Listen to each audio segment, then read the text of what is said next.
So next हमारा question है question number 26। देखते हैं। क्वेश्चन है, नीचे दो कथन दिए गए हैं जिनमें से एक को अभिकथन और दूसरे को कारण बताया गया है। ठीक है, अभिकथन क्या है? अभिकथन है, मिहिर भोज ने अपने सिक्कों पर वराह की आकृति अंकित की थी। कारण इसका है, वह स्वयं को विश्व का अवतार मानता था। नीचे दिए गए कूट से सही उत्तर का चयन कीजिए। देखिए, इस तरीके के क्वेश्चन को करने की जो ट्रिक बोले या मेथड बोले ये है कि पहली चीज तो आपको ये आइडेंटिफाई करना है कि ये जो इन्फॉर्मेशन मिहिर घोष के बारे में दी गई है ये सही है या गलत है। पहली चीज तो ये है। ठीक है, अगर आपको ये चीज पता है कि ये जो चीजें सही है या गलत है, फिर आप कंफ्यूज होते हैं कि इसकी व्याख्या करता है या नहीं करता है। ठीक है, तो अगर आपको ये पहला आपने क्वेश्चन पढ़ा, ठीक है, जैसे हमने ये क्वेश्चन पढ़ा, मिहिर भोज ने अपने सिक्कों पर वराह की आकृति अंकित की थी। इस पे हम एक क्वेश्चन जो ऐड करेंगे वो होगा क्योंकि। ठीक है, अगर ये सेट बैठ रहा है, ठीक है, तो सही है। अगर ये सेट नहीं बैठ रहा है तो फिर देखते हैं इसका क्या करना। देखिए, हमने यहाँ पे पढ़ा कि मिहिर भोज ने अपने सिक्कों पर वराह की आकृति अंकित की थी क्योंकि वह स्वयं को विश्व का अवतार मानता था। ठीक है, ये सेट हो रहा ना, लेकिन पहले आपको ये चीज आइडेंटिफाई करनी है। ठीक है, उसके बारे में हम बाद में बताएंगे ये क्वेश्चन कैसा है, गलत है या सही है। अभी मैं आपको आइडेंटिफाई करना बता रही हूँ।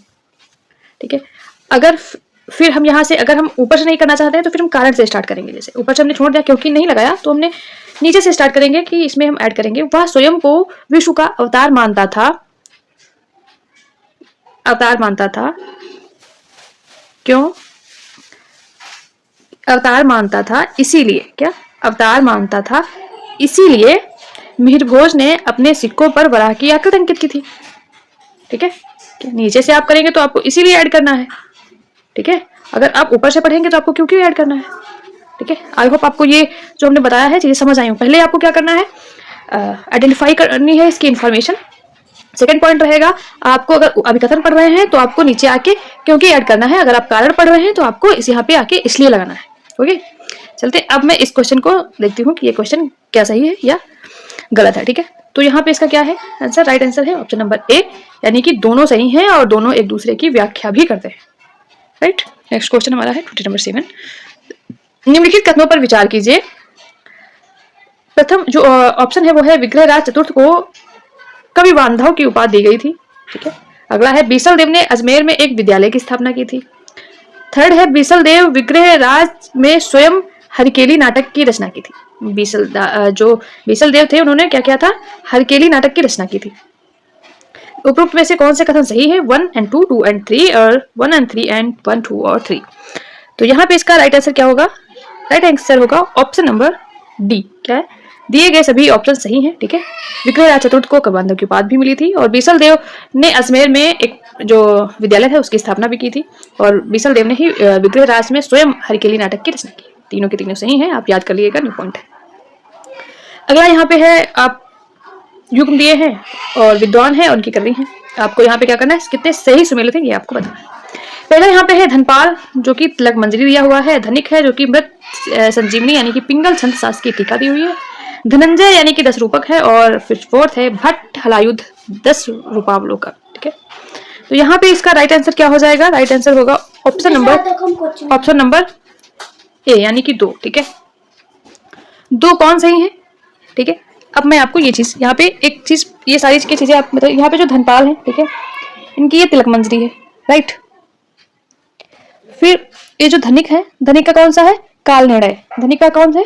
काल निर्णय है। ये चीज यहाँ पे नहीं लिखी हुई है, धनिक का है काल निर्णय। ठीक है, धनिक का काल निर्णय है। फिर धनंजय का क्या है?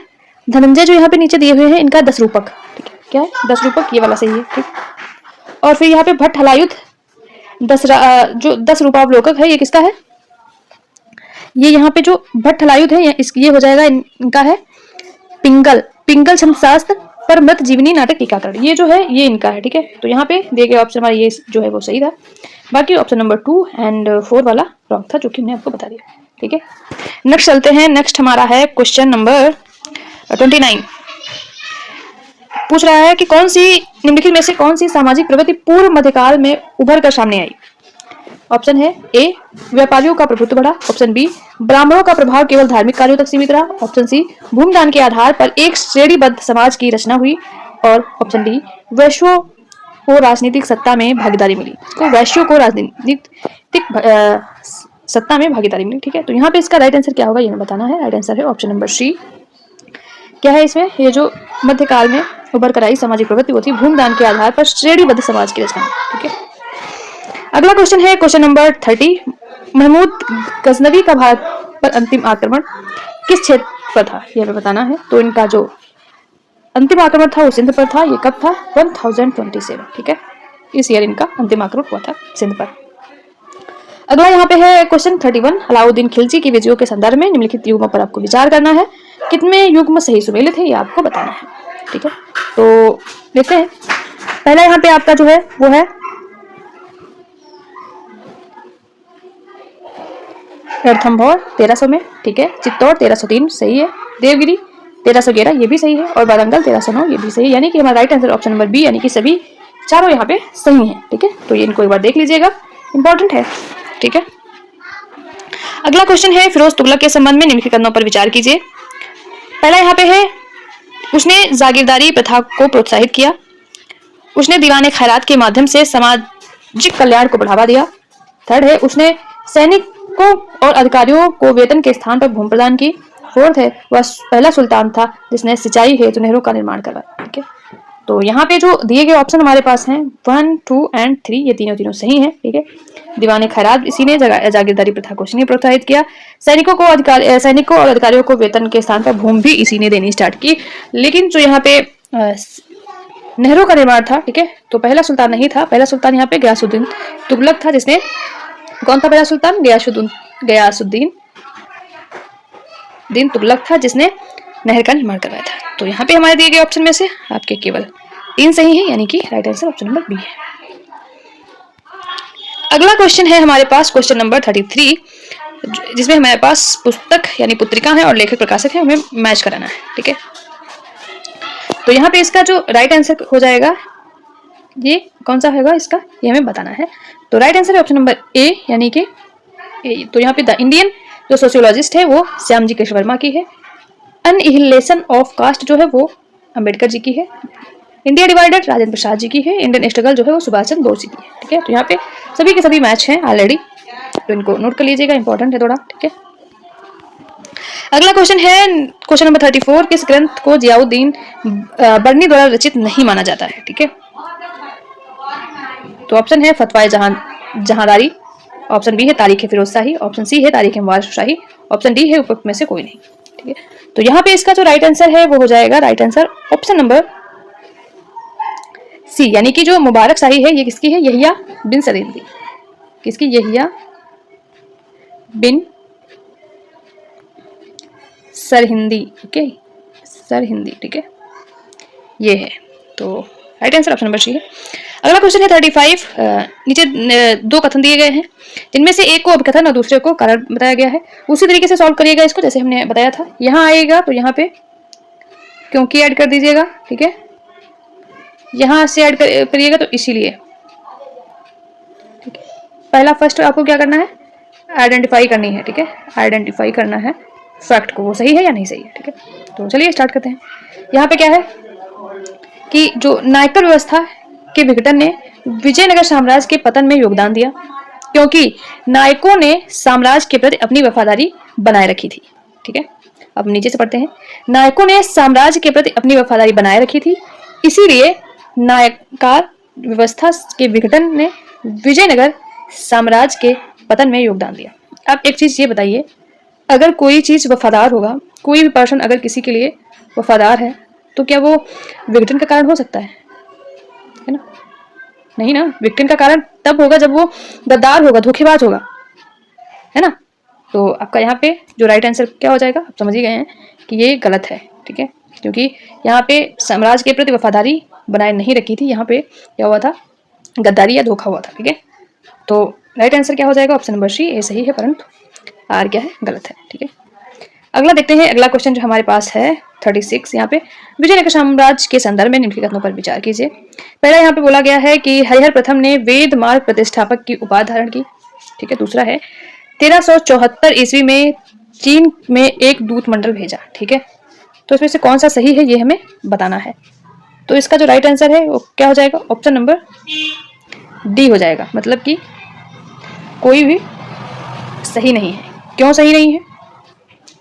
क्योंकि यहाँ पे हरिहर प्रथम नहीं, ये हो जाएगा आपका बुक्का, बुक्का प्रथम हो जाएगा। ठीक है, बुक्का प्रथम। अगर ये बातें, बुक्का प्रथम को ही मार्ग प्रतिष्ठापक की उपाधि मिली थी। ठीक है, और बुक्का प्रथम ने ही 1374 ईस्वी में चीन में एक दूत मंडल भेजा था।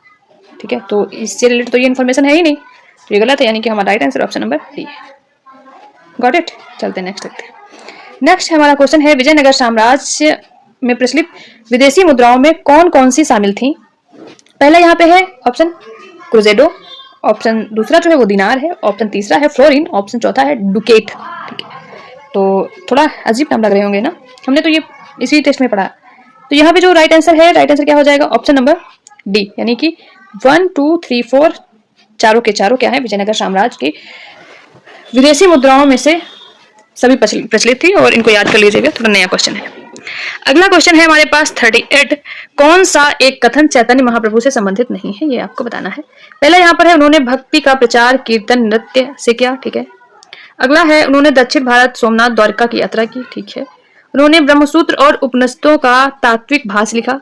ठीक है, अगला क्या है, जीवन के अंतिम वर्षों में पुरी में रहे। तो यहाँ पे जो संबंधित नहीं है वो क्या नहीं संबंधित है, वो ऑप्शन नंबर सी नहीं संबंधित है।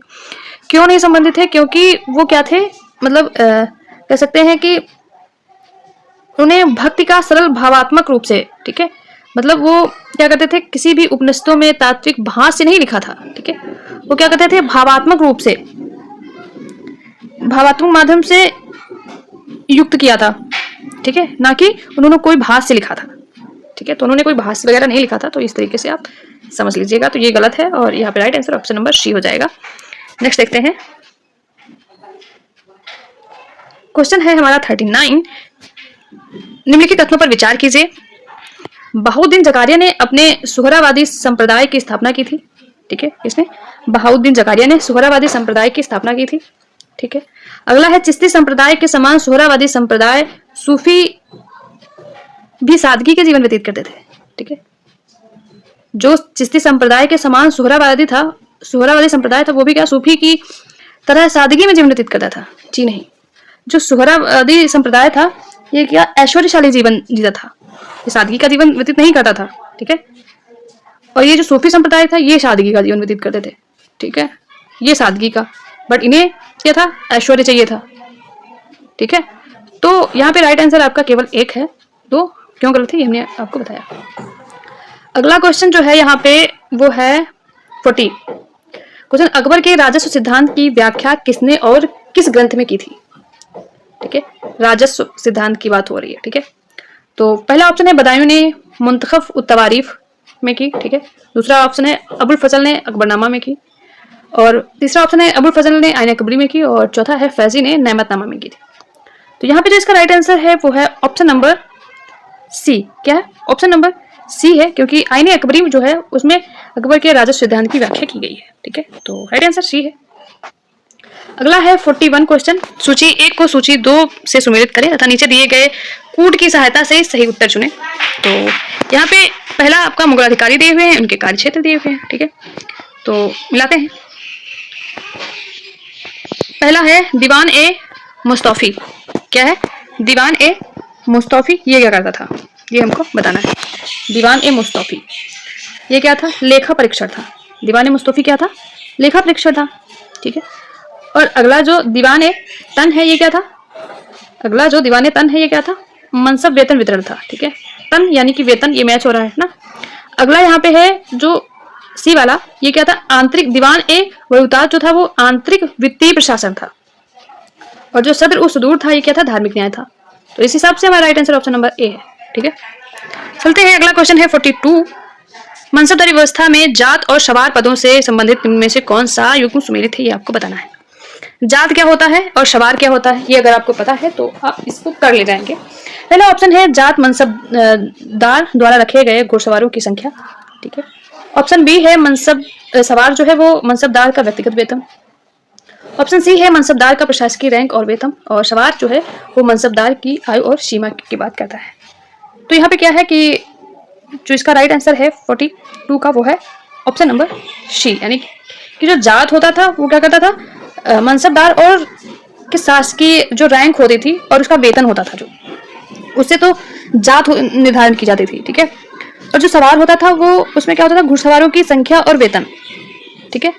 क्या होता था, घुड़सवारों की संख्या निर्धारित की जाती थी, सवार में घुड़सवारों की संख्या हो गया और वेतन हो गया, ठीक है। यहाँ पे क्या होता था, मनसबदार के प्रशासकीय रैंक क्या थी और उनका वेतन क्या था, इससे उनकी जात निर्धारित होती थी, ठीक है। तो दोनों चीजें हमने बताई, इसका राइट आंसर है ऑप्शन नंबर सी। चलते हैं नेक्स्ट क्वेश्चन पे। नेक्स्ट क्वेश्चन हमारा है 43। अबुल फजल ने आईने अकबरी में 33 मनसबों का उल्लेख किया है, ठीक है। और अगला है यहाँ पे, दाग प्रथा की शुरुआत अकबर ने अपने शासन के 11वें वर्ष में की थी, ये हमें बताना है, ठीक है। तो अबुल फजल ने अपने, इसमें राइट आंसर कौन सा होगा ये आपको बताना है। तो राइट आंसर इसमें जो है इसका वो ऑप्शन नंबर डी है। क्यों है ये, इसलिए है क्योंकि यहाँ पे जो आईने अकबरी में मेंशन किया है अबुल फजल ने मनसबों की उल्लेख किया, वो 33 मनसब नहीं है, वो 66 मनसब है ना। कितने मनसब है, 66 मनसब है। जो दाग प्रथा की शुरुआत अकबर ने की थी और मनसबदारी प्रथा की शुरुआत भी अकबर ने ही की थी, ये भी याद रखना, ठीक है। तो यहाँ पे 11वें वर्ष नहीं किया था शासन की, वो 18वें वर्ष किया था, ठीक है, 18वें वर्ष किया था। तो आई होप ये आपको क्लियर हो गया है कि इसका right answer option number D है। अगला क्वेश्चन जो है वो है हमारे पास 44 नंबर का क्वेश्चन, जिसमें कथनों पर विचार करना है। अबुल हसन को नादिर उस जमा चित्रकारों का अद्वितीय रत्न की उपाधि जहांगीर ने प्रदान की थी, ठीक है। अगला ऑप्शन है, बसावन अकबर के समय का एक विशिष्ट चित्रकार था जिसने मजनू के एक प्रसिद्ध चित्र को तैयार किया था। थर्ड है, उस्ताद मंसूर ने साइबेरिया के पारस पक्षी और बंगाल के एक पुष्प का संजीव चित्रण किया था, ठीक है। तो यहाँ पे कौन सा सही है ये आपको बताना है। 1 और 2, 2 और 3, 1 और 3, 1, 2, 3 सभी, ठीक है। तो इसका राइट आंसर है ऑप्शन नंबर डी, यानी कि सभी के सभी क्या है, दिए गए जो ऑप्शन है वो राइट है, ठीक है। और अगला क्वेश्चन है 45।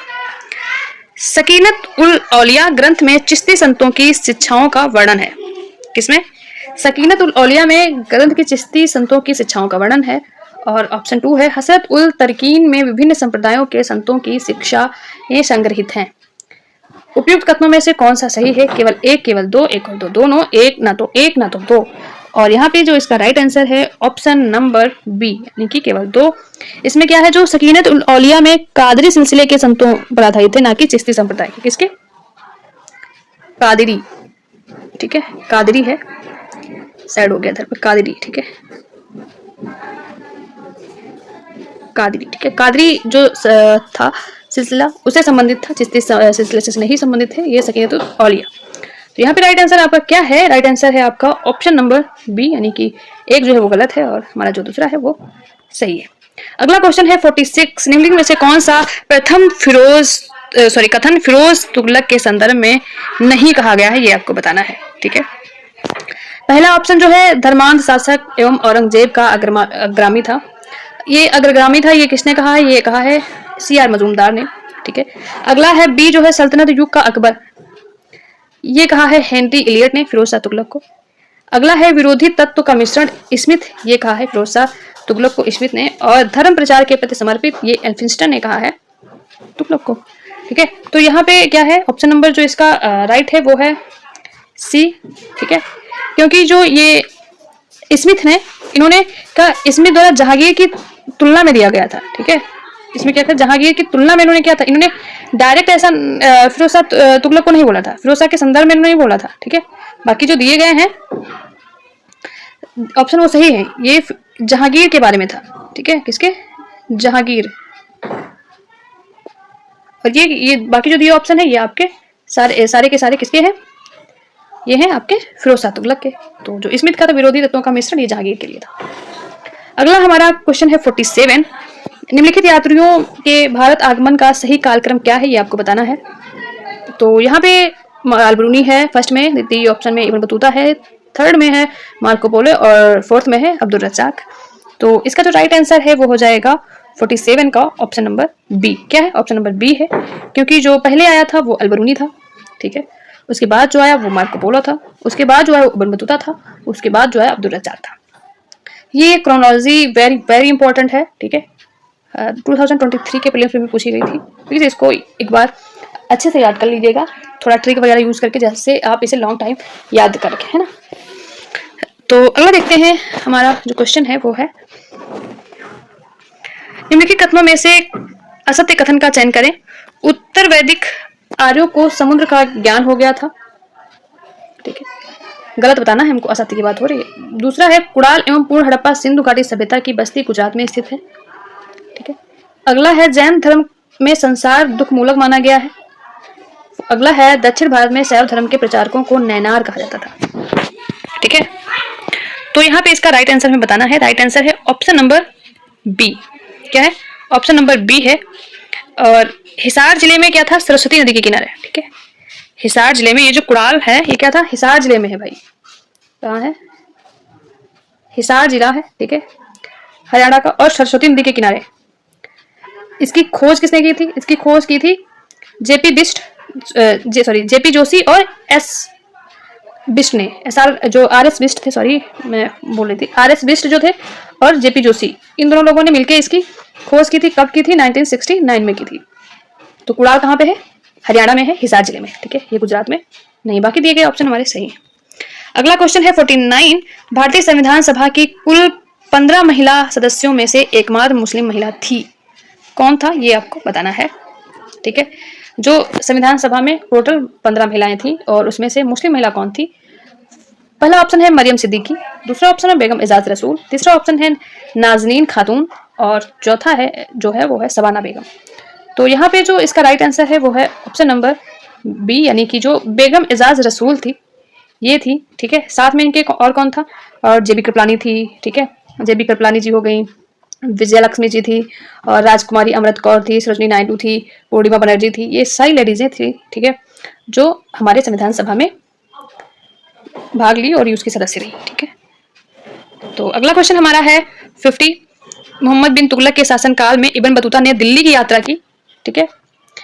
इसमें यह अपना वृत्तांत किताबुल रहला में दिया है, या यात्रा वृत्तांत किस भाषा में लिखा गया है ये आपको बताना है, ठीक है। इब्न बतूता का जो किताबुल रहला है ये किस भाषा में लिखा गया है? ऑप्शन है फारसी, अरबी, उर्दू और तुर्की। तो जो इसका राइट आंसर है वो ऑप्शन नंबर बी है, यानी कि जो किताबुल रहला है वो अरबी में है, ठीक है। अगला क्वेश्चन है, कांग्रेस के एक अधिवेशन में एक गवर्नर जनरल ने भाग लिया था। उक्त गवर्नर जनरल तथा अधिवेशन स्थल निम्न में से कौन था? ये आपको बताना है कि किस गवर्नर जनरल ने एक अधिवेशन में भाग लिया था, वो कौन सा अधिवेशन है। तो यहाँ पे जो राइट आंसर है कौन है? लॉर्ड इरविन ने कराची 1931 में लिया, ये ऑप्शन 1 है। ऑप्शन बी है, लॉर्ड विलिंगटन ने बम्बई 1915 में लिया, और ये ऑप्शन बी है। और लॉर्ड डफरिन ने बम्बई में लिया, ये ऑप्शन 1885 है। और फिर जो है लॉर्ड हार्डिंग ने लखनऊ में लिया, ये ऑप्शन जो है वो 1916 है। तो यहाँ पे इसका right answer option number B है, यानी कि जो लॉर्ड विलिंगटन थे उन्होंने बम्बई 1915 में क्या था, गवर्नर जनरल रहे थे और उन्होंने इस अधिवेशन में भाग लिया था, ठीक है। भाग लिया था, वो सदस्य, वो क्या नाम, अध्यक्ष वगैरह नहीं थे, ये मत ऐड कर दीजिएगा कि 1915 में अध्यक्ष थे, ठीक है, बस जस्ट भाग लिया था, ठीक है। और ये जो द्वितीय गोलमेज सम्मेलन था उस समय भी ये थे, ठीक है। कौन था? लॉर्ड विलिंगटन ही थे। अगला जो हमारा क्वेश्चन है 52। अंगुत्तर निकाय में वर्णित महाजनपदों में से केवल 2 गणतंत्र स्वरूप के थे, वे 2 महाजनपद थे, कौन से थे ये आपको बताना है। पहला ऑप्शन है वज्र एवं मल्ल थे, दूसरा ऑप्शन है अंग और मगध थे, तीसरा ऑप्शन है मत्स्य और शूरसेन थे, चौथा ऑप्शन है गंधार और कंबोज थे। तो यहाँ पे इसका राइट आंसर है ऑप्शन नंबर, यहाँ पे जो इसका राइट आंसर है वो है ऑप्शन नंबर ए। क्या है?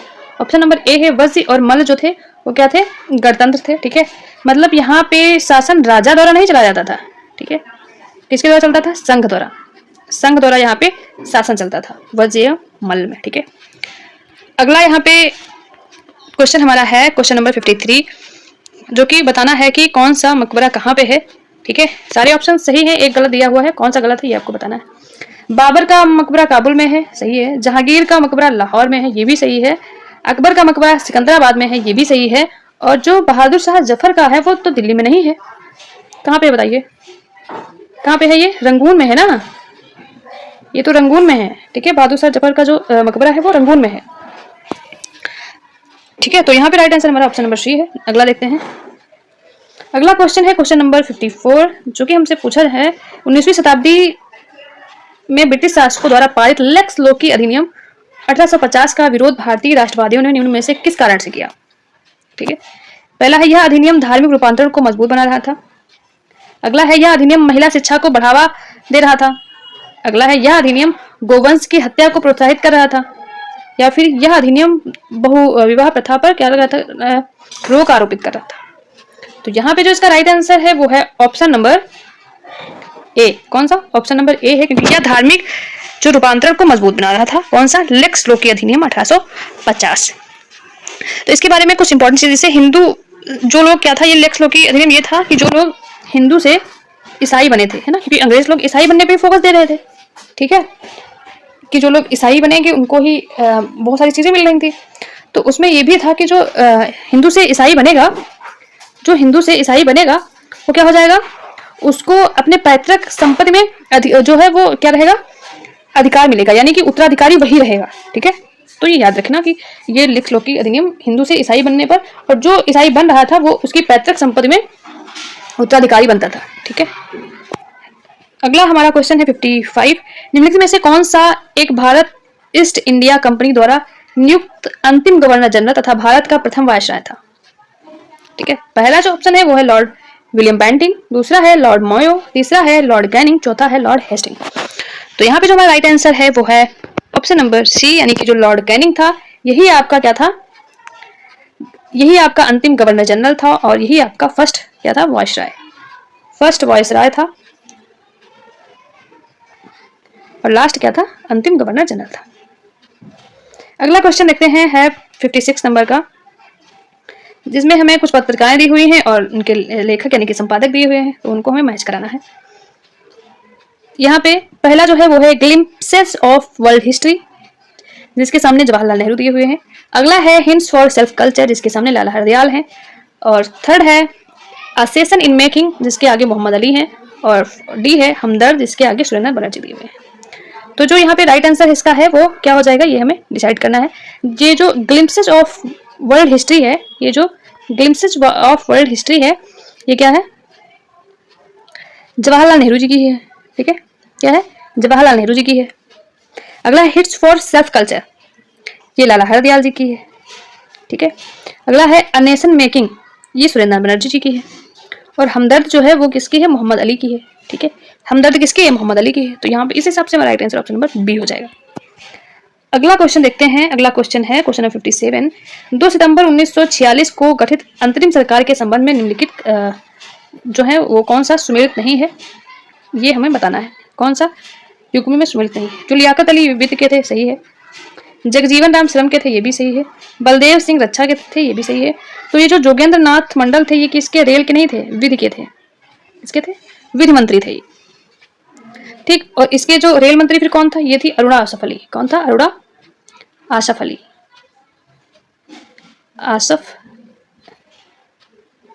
आसफ अली, ठीक है, ये थी।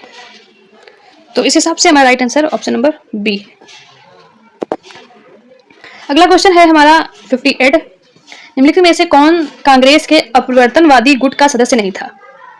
गुट का सदस्य नहीं था, किसका, परिवर्तन नहीं है, ये अपरिवर्तन है, ये याद रखना, ठीक है। फर्स्ट ऑप्शन है श्री राजगोपालाचारी, सेकंड ऑप्शन है राजेंद्र प्रसाद, थर्ड ऑप्शन मोतीलाल नेहरू जी, और फोर्थ ऑप्शन है डॉक्टर वल्लभ भाई पटेल, ठीक है। तो यहाँ पे जो है राइट आंसर वो है ऑप्शन नंबर सी, यानी कि जब 1923 में CR दास, ठीक है, कौन, CR दास और मोतीलाल नेहरू, इन्होंने क्या किया था, CR दास और मोतीलाल नेहरू ने चुनाव में भाग लेकर विधान परिषदों में प्रवेश कर लिया था, ठीक है। और सरकार का विरोध कर रहे थे। तो ये परिवर्तनवादी गुट के थे, ये परिवर्तन लाना चाहते थे, ये अपरिवर्तनवादी गुट के सदस्य नहीं थे। तो यहाँ पे राइट आंसर है ऑप्शन नंबर सी, ठीक है। अगला हमारा क्वेश्चन है क्वेश्चन नंबर 59। निम्नलिखित में से कौन सा एक इंडियन सैंडहर्स्ट कमेटी से संबंध में असत्य है, ठीक है। तो देखते हैं क्या है इंडियन सैंडहर्स्ट कमेटी। पहला जो यहाँ पे ऑप्शन है वो है, यह समिति थल सेना के भारतीयकरण हेतु बनाई गई थी। अगला है इसे स्क्रीनिंग कमेटी भी कहा जाता है। अगला है मोहम्मद अली जिन्ना इस कमेटी के सदस्य नहीं रहे। फोर्थ है वर्ष 1925 में मोतीलाल नेहरू की समिति की सदस्यता स्वीकार की। तो यहाँ पे इसका राइट आंसर है ऑप्शन नंबर सी, ठीक है। ये गलत है क्योंकि मोहम्मद अली जिन्ना इस कमेटी के सदस्य थे, है ना। तो ये राइट हमारा यहाँ पे जो ऑप्शन है इस हिसाब से हमारा सही जो है वो ऑप्शन नंबर सी है, क्योंकि यहाँ पे नहीं बोल रहा है बल्कि ये इसके सदस्य रहे हैं। ठीक है, तो अगला क्वेश्चन हमारा है 60। इसमें सूची 1 को सूची 2 से सुमेलित करें तथा नीचे दिए गए कूट की सहायता से सही उत्तर चुनना है। पहला यहाँ पे है क्रांतिकारी संगठन है और उनके संस्थापक दिए हुए हैं, ये हमें मैच कराना है। पहला है इंडिया होम रूल सोसाइटी, ठीक है, जिसके सामने श्यामजी कृष्ण वर्मा है। दूसरा है हिंदू एसोसिएशन ऑफ अमेरिका, जिसके सामने तारकनाथ दास हैं। तीसरा है पेरिस इंडिया सोसाइटी, जिसके आगे जो है मैडम कामा है। और अगला है यूनाइटेड इंडिया हाउस, जिसके आगे सोहन सिंह भाखना है।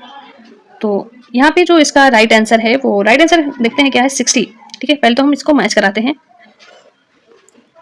पहला यहाँ पे हो जाएगा ऑप्शन नंबर इंडिया, जो है ये जो इंडिया होम रूल सोसाइटी है ये श्यामजी कृष्ण वर्मा की है। ठीक है, और जो हिंद एसोसिएशन ऑफ अमेरिका है ये किसकी, तारकनाथ दास की है। और पेरिस इंडिया सोसाइटी मैडम कामा की है। और यूनाइटेड इंडिया हाउस जो है वो सोहन सिंह भाखना का है। तो यहाँ पे दिए गए सारे के सारे ऑप्शन सही हैं और right answer option number C है। अगला क्वेश्चन है हमारा 61। निम्नलिखित में से कौन सा वर्ष 1905 में आयोजित बनारस में कांग्रेस अधिवेशन से संबंधित नहीं है। ठीक है, 1905 से संबंधित नहीं है, ये आपको बताना है। तो यहाँ पे बंग भंग की निंदा की गई 1905 में, सही है। स्वराज पर चर्चा की गई, सही है। और गोपाल कृष्ण गोखले को विपक्ष का नेता बनाया गया। ठीक है, जब इसी में चर्चा की गई थी इसके बारे में, तो क्या इसी में इसका लक्ष्य बना लिया जाएगा? जी नहीं, इसको लक्ष्य बनाया गया था 1906 में। कब? 1906 में इसको इसका लक्ष्य बनाया गया। तो यहाँ पे जो राइट आंसर है इस हिसाब से वो हो जाएगा ऑप्शन नंबर सी, क्योंकि ये हमारा जो है वो संबंधित नहीं है 1905 में बनारस कांग्रेस अधिवेशन से। तो अगला क्वेश्चन हमारा है 62। किस संघ संगठन द्वारा वर्ष 1957 के विद्रोह की भत्सना की गई थी? ठीक है, किसने 1857 के विद्रोह की भत्सना की है? ऑप्शन ए है वो है बॉम्बे एसोसिएशन। ऑप्शन बी है जो इसका है वो है पूना सार्वजनिक सभा।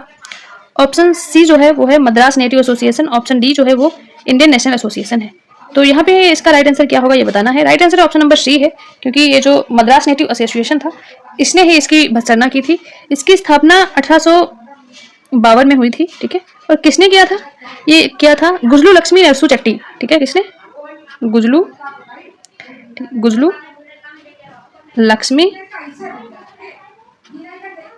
लक्ष्मी नरसी चट्टी। ठीक है, तो इन्होंने इसकी स्थापना की थी। अगला क्वेश्चन हमने ये देख लिया 62। अगला क्वेश्चन है 63, जिसमें उत्तर प्रदेश में 1857 की क्रांति के प्रमुख केंद्र एवं नेतृत्वकर्ता के संदर्भ में सूची 1 सूची 2 को सुमेलित करना है। ठीक है, नीचे दिए गए कूट से सही उत्तर हमको चुनना है। तो यहाँ पे केंद्र है और ये इसके नेतृत्वकर्ता है। ठीक है, ये आपको मिलाना है यहाँ पर।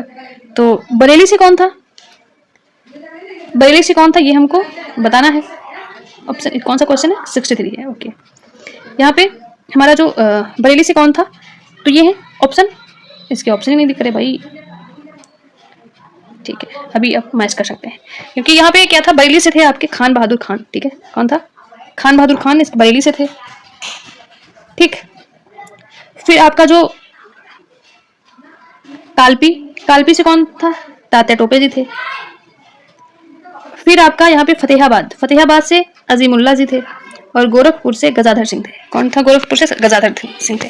तो इस हिसाब से इसका right answer option number D हो जाएगा। ठीक है,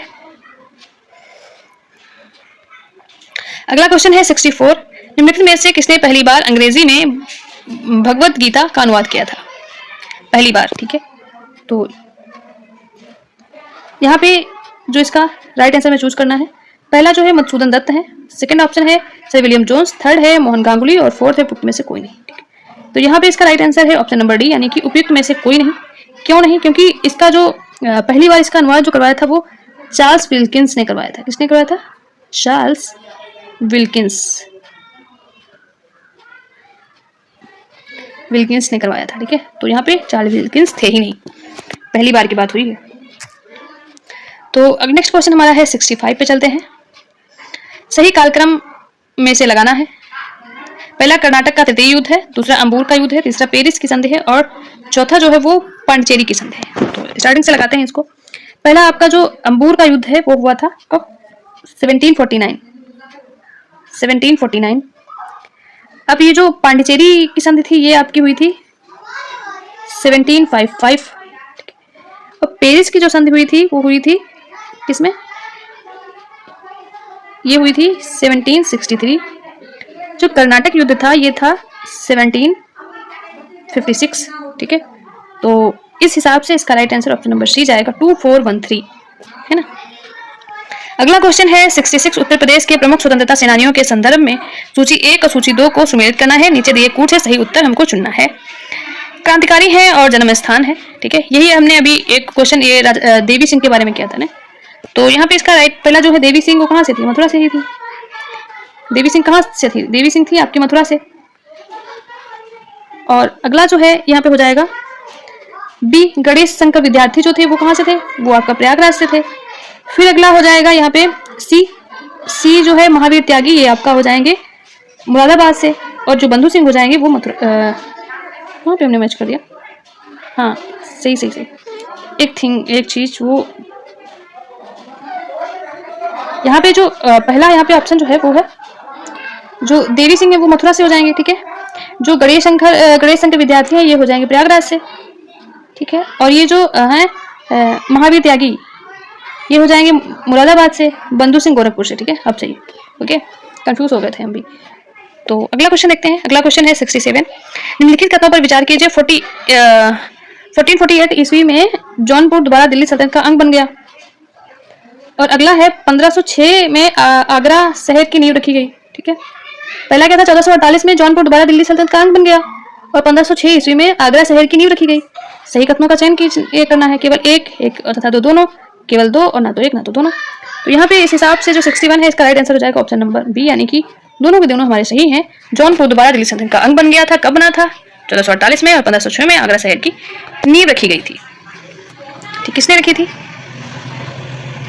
थी, शेरशाह सूरी।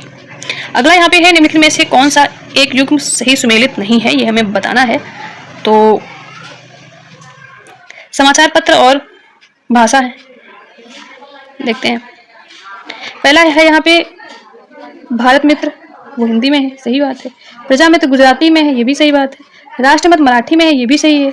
और नायक जो है वो अंग्रेजी में कहाँ है, ये तो है आपका बंगाली में, नायक है बंगाली में ना, तो ये यहाँ पे गलत है, ठीक है। ऑप्शन नंबर डी क्या है आपका, गलत है। अगला है 69, निम्नलिखित में से कौन से वे प्रमुख व्यक्ति थे जो स्वतंत्रता आंदोलन की अवधि में भारत से बाहर विविध देशों में काम कर रहे थे। पहला है मैडम भिकाजी कामा, दूसरा है एम बरकतुल्ला, तीसरा है VVS अय्यर और चौथा है MN रॉय। तो ऑप्शन इसके देखते हैं। ऑप्शन क्या है, ऑप्शन है नीचे दिए गए कूट से आपको चुनना है सही उत्तर 1 2 3 2 3 4 1 3 4 और डी, यानी कि उपयुक्त सभी। तो यहाँ पे क्या है डी, यानी कि सभी जो हैं ये क्या है, ये आपके स्वतंत्रता आंदोलन की अवधि के दौरान ये बाहर विविध देशों में काम कर रहे थे, ठीक है। अगला क्वेश्चन है वो है 70, ठीक है। कैलाश मंदिर और एलोरा के संदर्भ में निम्नलिखित कथनों पर आपको विचार करना है। ये द्रविड़ शैली से निर्मित है, यस, ये द्रविड़ शैली से में निर्मित है। सेकंड ऑप्शन है यह मंदिर का निर्माण राष्ट्रकूट शासक कृष्ण प्रथम ने करवाया था, जी हाँ, ये भी सही है। और यहाँ पे आपका right answer option number C है। तो अगला क्वेश्चन देखेंगे हम।